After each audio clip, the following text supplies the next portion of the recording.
جو جیلوں کے سلاخوں میں ہیں ان کے بارے میں آپ کو کوئی جانکاری نہیں ہے تو ڈوب مرو، تو آپ کے اوپر جلاد مسلط ہوں گے، آپ کے اوپر ظالم بادشاہ مسلط ہوں گے، اور ہمارے انہی غلط کرتوت کی وجہ سے تریپورہ کے اندر سینکڑوں گھر جلا دیے گئے، پیٹرول ڈال کر چھینٹ کر۔ ایک محلے میں پیٹرول ڈالا جاتا ہے، ایک گھر میں آگ لگائی جاتی ہے، منٹوں سیکنڈوں کے اندر کم سے کم 200-300 گھر جل کر تباہ ہو جاتے۔ کیا ہمارے اندر طاقت نہیں کہ ہم ان کے لیے دعا کریں؟ اتنی عقل نہیں ہے کہ ہم تریپورہ کے لوگوں کے لیے آواز بلند کریں؟ کون سا قوم؟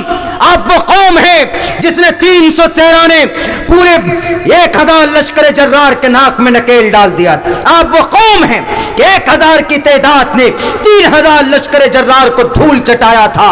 آپ وہ قوم ہیں جو 30,000 نے 6 لاکھ آرمی رومن فوجیوں کے ناک میں نکیل ڈال دیے تھے۔ آپ وہ قوم ہیں جو 15,000 کی تعداد نے 3 لاکھ فوجی لشکر کا مقابلہ کیا۔ آپ وہ قوم ہیں کہ آپ تنہا ہوتے 600 کی تعداد آپ کی ہوتی ہے، 6000 پر بھاری پڑتے۔ آپ وہ قوم ہیں کہ 6000 فوج لے کر محمد بن قاسم چلتا ہے سندھ کو فتح کرنے کے لیے، مقابلہ کرتا ہے ایک بڑے بڑے بادشاہ سے، 3 گھنٹے کے اندر میدان فتح کر لیتے ہیں۔ آپ اس قوم کے لوگ ہیں، اور ابھی حالت یہ ہے کہ ہم لوگ 65% پڑھے لکھے اپنے قرآن کو نہیں جانتے۔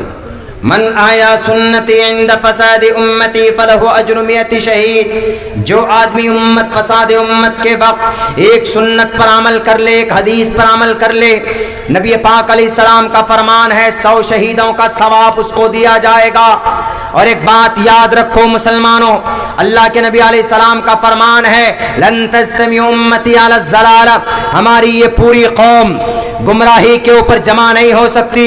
ترکت فیکم امرین لن تضلوا ما تمسکتم بہما، آپ اس کو پکڑے رکھو گے تو تم کبھی بھی گمراہ نہیں ہوگے۔ وہ 2 چیز کیا ہے؟ وہ 2 چیز کتاب اللہ و سنت رسول اللہ، ایک اللہ کا قرآن ہے، یہ اللہ کے نبی کے حدیث مبارکہ ہیں، اور سنن رسول ہیں، سنتیں ہیں۔ آج ہم ان تمام تعلیمات سے اپنے آپ کو ہم نے الگ کر لیا۔ ہمارے بچے قرآن نہیں پڑھنا جانتے۔ ہمارے اسکول میں چلے جائیے آپ، الحمدللہ ہمارا بچہ جو بچہ نرسری میں آیا تھا، آج وہ بچہ آپ کو جو اگر 2 کلاس میں ہے تو وہ پورا 30واں پارہ ام کا پارہ اما یتساءلون کا پورا پارہ حفظ کر چکا۔ یعنی اس کی شروعات کی ہم نے قاعدے سے، نورانی قاعدے سے اس کی شروعات کی، قاعدہ بغدادی سے اس کے ہم نے شروعات کی بنیادی، اس کو قرآن پڑھنا سکھایا۔ ان 2-3 سال کے اندر پورا قرآن بھی ناظرہ پڑھ لیا وہ بچہ، اور جہاں ان سے پھر پوچھتے ہیں کہ کیا تم نماز پڑھنے کے لیے جو چھوٹی چھوٹی صورتیں ہیں 30ویں پارے کے اندر وہ یاد کر سکتے ہو حفظ، تو وہ بچہ یاد کرتا۔ ہم چونکہ ٹائم ایسا دیتے ہیں کہ فجر کے بعد بچہ کچھ نہیں پڑھے گا، اپنی دینی کتابیں پڑھے گا، قرآن کی تعلیم پڑھے گا، احادیث مبارکہ کی اس کو یاد کرے گا۔ چھوٹی چھوٹی حدیث ہے جیسے لا تدخل الملائکۃ بیتا فیہ کلب او تصاویر، اللہ کے نبی علیہ السلام کی بہت چھوٹی چھوٹی حدیثیں ہم نے 40-50 حدیثیں جمع کر کے ہم نے بخاری مسلم سے اصحاح 6 سے نکال کر ان کو دیا، وہ بچے پڑھتے ہیں، یاد ہے ان کو۔ ایسا نظام ہم نے بنایا ہے، ہم اور آپ چاہیں گے تو بنا سکتے ہیں، لیکن میرے بھائیوں، میرے نوجوانوں، گاڑی پر بیٹھ کر پان کھا کر کان میں لیڈ لگا کر اڑنے سے کچھ نہیں ہوگا۔ اڑو گے تو اڑا دیں گے، پیٹرول کے ذریعے مار دیں گے آپ کو، گیس کی قیمتیں بڑھا کر مار دیں گے۔ آلو کی قیمت 2 ہفتہ پہلے کیا تھی؟ 1300 روپے کونٹل، اور آج کیا ہے آج کی ریٹ؟ میں اپنے اسکول میں 2 کونٹل خریدا ہوں 2600 روپے کونٹل، یعنی 2 ہفتے میں دگنا ریٹ۔ یہ سب جانکاری بھی نہیں ہے۔ آپ اگر نہیں جانو گے اپنی شریعت کے بارے میں ڈھنگ سے تو آپ دنیا کے بارے میں بھی نہیں جان سکتے۔ صرف میں یہ نہیں کہتا کہ بس قرآن کو اٹھا لو، احادیث مبارکہ کے پیچھے پڑ جاؤ، مسجد مدرسوں میں اپنا ٹائم ضائع کر لو، نہیں۔ اگر پڑھو گے تو آپ کا آنے والا مستقبل جو آپ کی زندگی کے بعد ہے وہ کامیاب ہوگا۔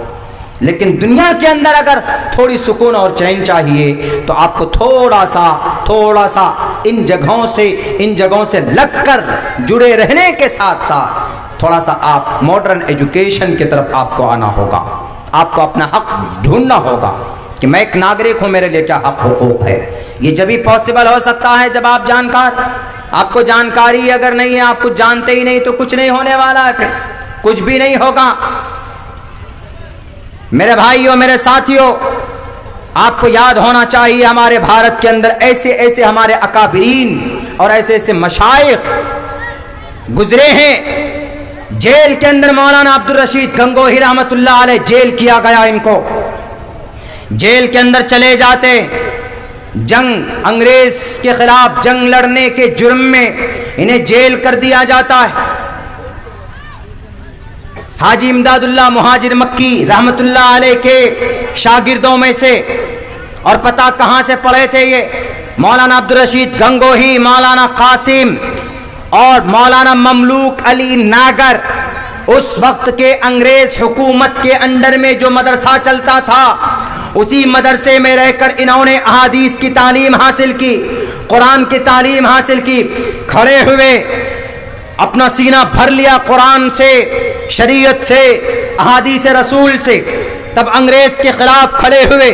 جب مولانا رشید کو جیل ہوتا ہے, جب یہ جیل جاتے ہیں, ایف آئی آر میں تھانے کے ذریعے سے جیل کر دیا جاتا ہے, تو پتہ وہاں پر کیا کیا انہوں نے, وہاں پر بیٹھ کر فضیحت نہیں کی, افسوس نہیں کرے انہوں نے, بلکہ وہاں پر بیٹھ کر انہوں نے جو مسلمان تھے, جو قرآن پڑھنا نہیں جانتے تھے, ان کو سامنے بٹھایا اور کہا کہ تم لوگ جب کام کرتے ہو کام کرو, باقی تم لوگ نماز پڑھو.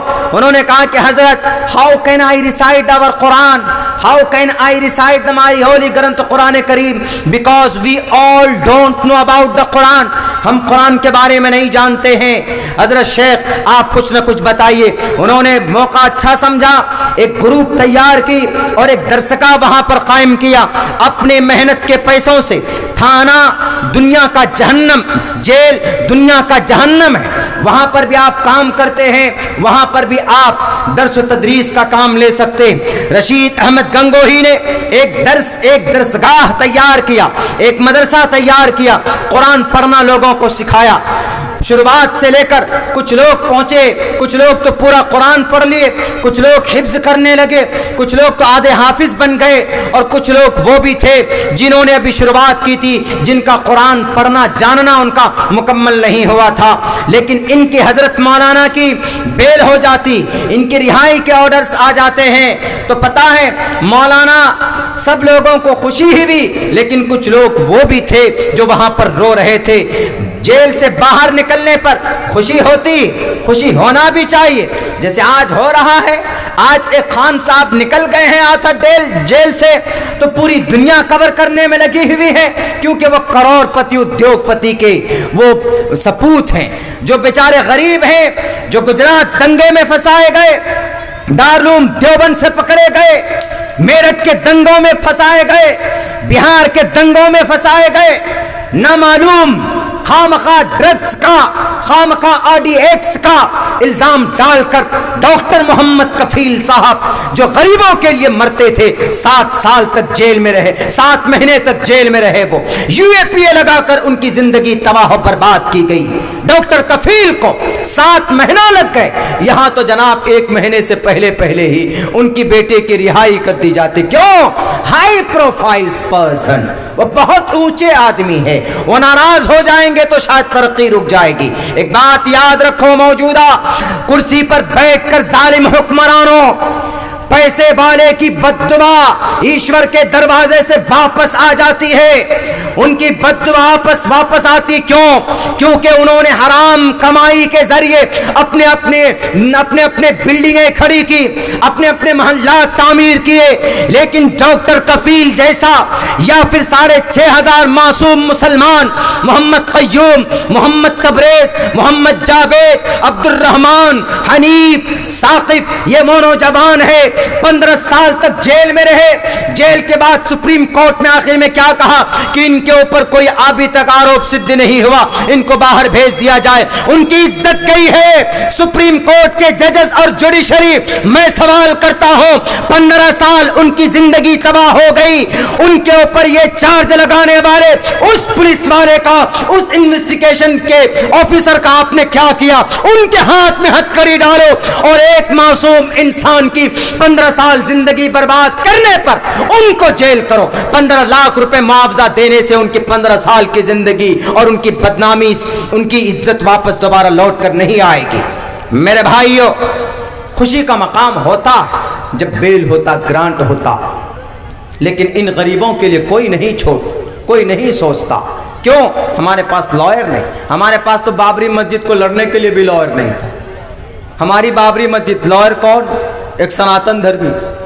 بتائیے, سناتن دھرمی ایک ہندو بھائی, وہ آپ کی ترجمانی کریں گے انٹرنلی تو وہ کچھ بھی کر سکتے. وہ تو کہیں گے کہ نہیں بھیا, ہم تو چاہ رہے ہیں کہ بھویہ رام مندر بنے, تعمیر ہو, اس کی